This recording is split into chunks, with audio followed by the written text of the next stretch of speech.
guys, good morning. Eto guys na naman ang routine ni Manay ngayong araw na to o kaya araw-araw. Wala na kasi ako guys ng patrabaho.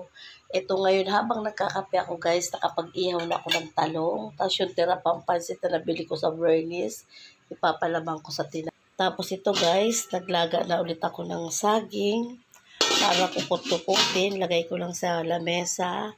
Ito guys, maghuhugas pa si Manay. Nagpabad na ako ng baboy na gigilingin ko. Tapos ito naligpit ko na to guys. Habang nagiinom naman ako kanina ng mainit na tubig. Tapos ito guys, habang nagkakape si Manay, pagbabalat na ako ng bawang sibuyas para ma-prepare ko na yung lulutuin kong tortang talong na may giniling. Ayan guys, kasi mamaya bababain ko yung pupunta ako sa school ng apo ko. Ayan guys. Si Manay. Habang nagkakape tayo, magbabalat tayo nito guys. Para kanina guys sa labas, nag-ano na ako. Hindi pa ako nakapag-walis. Tinanggal ko lang yung ibang kalat yung mga chinilas. Dahil ayaw ko yung chinilas guys na magulo. Hindi ko lang masikaso guys. Dahil gawa ka nagpapatrabaho ako.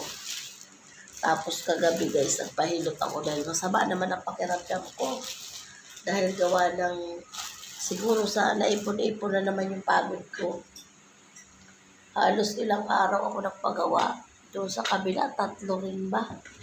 Tapos sa kabila, 4 na araw. Kasi basta kulang-kulang 2 linggo guys.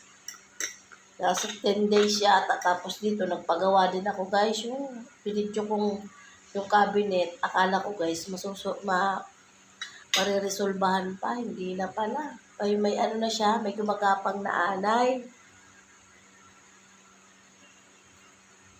Kaya sabi ko, tanggalin na lang kasi ganun din. So, ipapabalik ko yun. Tapos ipapadikit ko sa dingding.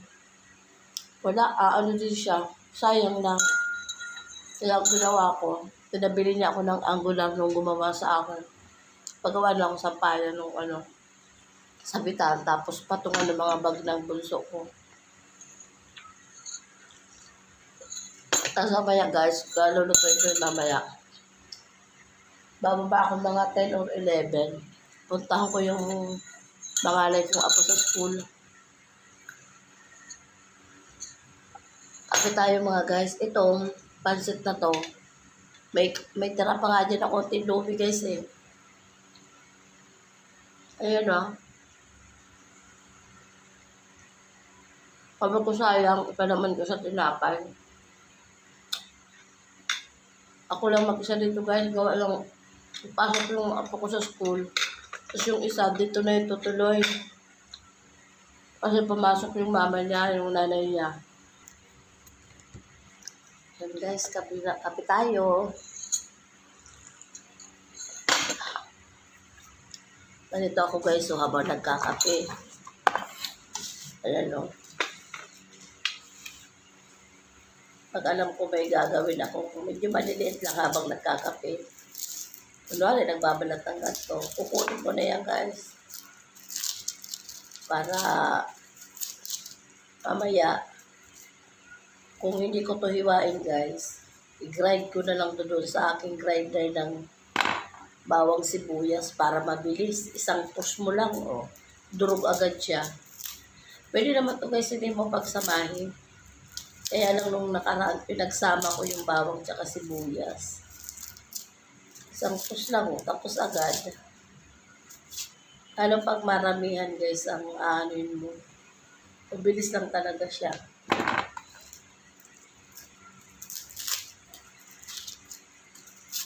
Ayan guys, so, diba?